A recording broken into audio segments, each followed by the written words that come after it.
Malakas na puwersa ng mga mandirigma ng Germany sa karagatan mga sangkay ipapadala daw po sa South China Sea. Ang tanong dito, babanggain na nga ba nila ang higanting bansa na China?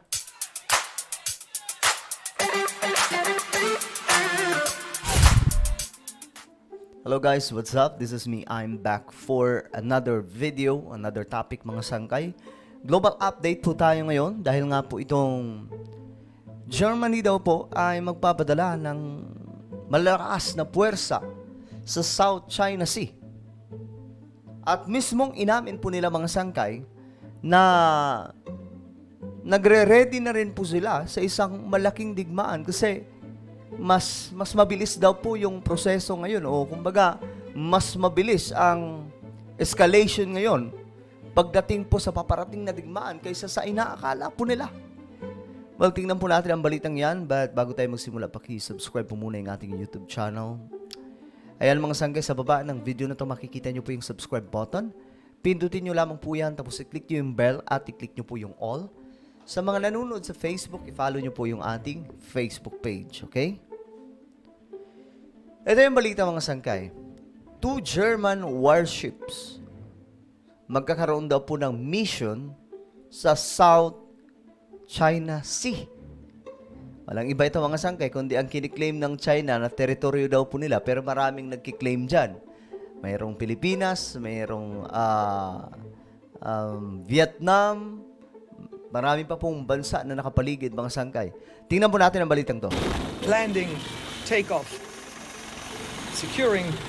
By the way, ang Germany mga sangkay, kung pabalikan po natin ang kasaysayan ng ating mundo, malaki po ang naging involvement pagdating po sa ikalawang digmaang pandaigdigan.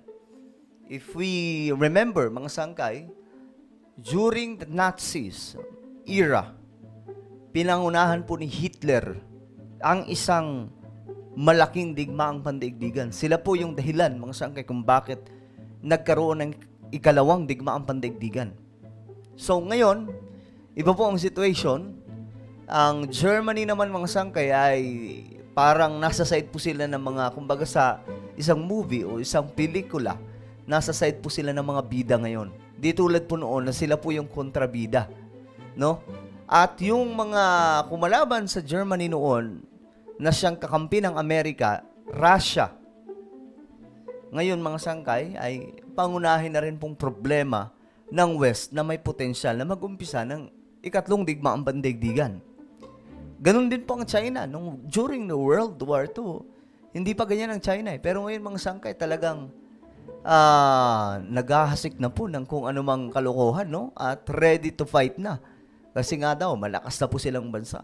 Walang pagkakaiba. Gaya rin po ng panahon ng Nazis ng Germany, mga sangkay.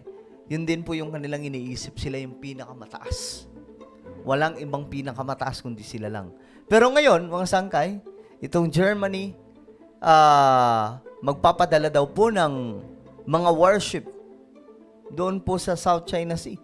Nakaraan mga sangkay itong Germany, nagpahayag po ng suporta ito sa Pilipinas pagdating po sa posisyon ng ating bansa sa West Philippine Sea. Night approach, midnight departure.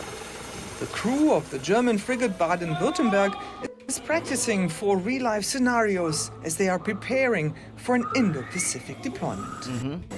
Helicopters are on board not only for transporting the injured, but also for detecting enemy submarines using sonar.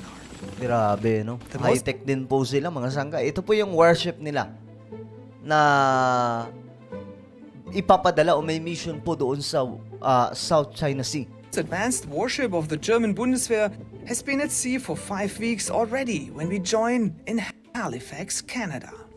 How has the mission of the Bundeswehr changed since the Russian aggression against Ukraine and the rising tensions around the globe? Admiral Axel Schulz has... Ang Russia pa naman mga sangkay, mainit na mainit po yung mata sa Germany. Mainit po kasi kung mayroong kinakatakutan ang Russia rin, ito rin po ay Germany kasi may history din po ito sa Russia eh, sa Soviet. At itong ano naman mga sangkay, China, ang kinakatakutan naman Japan kasi Pagdating sa World War II, sa history ng ating mundo, Japan din po talaga yung nagpahirap sa kanila. Alam po nila kung gaano kalakas itong Japan. Okay, balik tayo sa Germany. He's been in the Navy for 30 years. He is leading the operation. It is important that we now realize war is closer than expected. It is important to realize war is close than we expected. Dapat daw po maintindihan o maisip na ng marami na ang digmaan ay mas malapit na kaysa sa iniisip pa po nila noon na parang malayo pa. No? At ako mga sanggay, hindi na rin po ako nagtataka kung mangyayari man yan mga sanggay kasi nakasulat naman po talaga yan dito, di ba? Nakasulat po yan dito in the book of Matthew. Kung mabasahin po natin, Matthew chapter 24, nakasulat po dito yung about sa mga sigalot na mga bansa na hahantong sa digmaan. At ngayon mga sangkay, ang dami pong kaguluhang nagaganap dito sa ating rehiyon. At alam po natin na ang China po ang nangunguna dito. And that ultimately we need to train for it. And in my opinion, kumbaga nagsasanay na po sila. Just in case may pumutok na digmaan. Also equip ourselves in order to deter potential opponents and attackers. And I believe that deterrence has now become more important here, and that we must ultimately be prepared to exercise talents and defense. Do sailors fear this new mission? I stand by it, and I love this job. I enjoy being a soldier.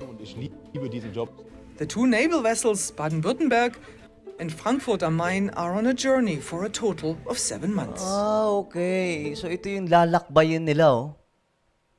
Ayan. Dito sa Pacific Ocean. Tapos ito kasi dito, mga sanggay, ang South China Sea or sa West Philippine Sea na kanilang madadaanan.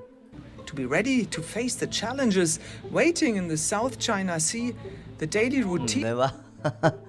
Nabanggit talaga na yung pinaghahandaan ay yung challenge na mangyayari sa South China Sea kasi andun po yung China. Yung China na naghahari-harian ngayon dyan sa West Philippine Sea. of the 180 people on board is characterized by drills and exercises. The equipment is tested daily for operational readiness and various missions. Even the heart of the ship, the engine room, is closely monitored. Grabe, no? Ganyan po sila sa kanilang mga kagamitang pandigma. At advanced ang Germany, mga sangkay, pagdating sa mga weapons. There are certain things that can't be detected by sensors, and that's why humans are still the most important factor, which is why we go into the engine rooms. What happens before the Indo-Pacific deployment begins? ahead of our transit through the South China Sea, we are participating in the major exercise RIMPAC, or Rim of the Pacific. This is a US-led operation with the participation of Japan and other international partners. Ayun na nga. Ayun na. So, meron din palang mga makakasama. Sa pangunguna daw po ito ng Amerika, at andun din po yung Japan. Naku po. Lalo pong manggagalaiti dito ang China. Yung China ayaw pa naman magpatalo mga sangkay. It is a great opportunity for us to demonstrate our capabilities. Taking part in the Indo-Pacific deployment, the German Navy, alongside their partners, aims to contribute to the preservation of peace and stability in one of the world's most economically important regions. Di ba? Napakahalaga talaga nitong South China Sea. Kasi yan po yung kalsada ng mga produkto na dumadaan, mga sangkay. Kaya ito yung sinasabi nila, isa daw po ito sa napakahalagang rehiyon na dapat magkaroon ng kapayapaan. Kaso nga lang, ang China kasi dito, ginagawa po na nilang, binabakuran na nila amin to. Bawal kayong pumasok. Parang ganun. So, nakaraan mga sangkay, ito po, nakakuha po ng suporta ang Pilipinas mula sa Germany pagdating po sa karapatan nito sa South China Sea. Hindi po yung buong South China Sea, doon lamang po sa may bandang West Philippine Sea. Germany supports Philippines' rights in West Philippine Sea. Ayan, the Philippines and Germany reaffirmed their commitment to promoting rules-based international order and respect for international law. Ayon po dito sa Palasyo. In a joint press conference, President Ferdinand Marcos Jr. said his bilateral meeting with German Chancellor Scholz sa Berlin was productive and insightful. So, ngayon mga sangkay, ang Germany ay all out ang suporta sa Pilipinas. At iba pa ito sa situation ng Ukraine. Kasi ang Ukraine, wala pong mutual defense treaty ang Ukraine at Amerika. Pero yung Pilipinas mayroon. At ang Amerika may mga kakampi sa West. Kasama po dyan yung Germany. At napakaraming pong kakampi ng Amerika. Kaya naman mga sangkay, kapag magkamali po talaga dito ang China, pupunta po talaga tayo sa ikatlong digmaang pandigdigan. Hindi po natin mapipigilan yan. Let's just hope and pray na sana walang mangyaring malala mga sangkay sa South China Sea sa pagdating po nitong mga mandirigma ng Germany. So ano po ang inyong opinion tungkol po dito sa gagawin malaking misyon ng Germany sa South China Sea? Tingin nyo ba tama po ang kanilang ginagawa at papalag sila sa China? I-comment nyo po sa ibaba ang inyong mga opinion. Mayroon po akong isang YouTube channel, mga sangkay. Ito po ay Sangkay Janjan Daily. Nag-upload po ako dito ng mga vlogs na kung saan matutuwa po kayo. Mga personal vlogs ko po ito, kung saan po ako nagpupunta. Kaya naman i-subscribe nyo po ito, i-click ang bell at i-click nyo po yung all. Okay? Ako na po ay magpapaalam. Mag-iingat po ang lahat. God bless everyone.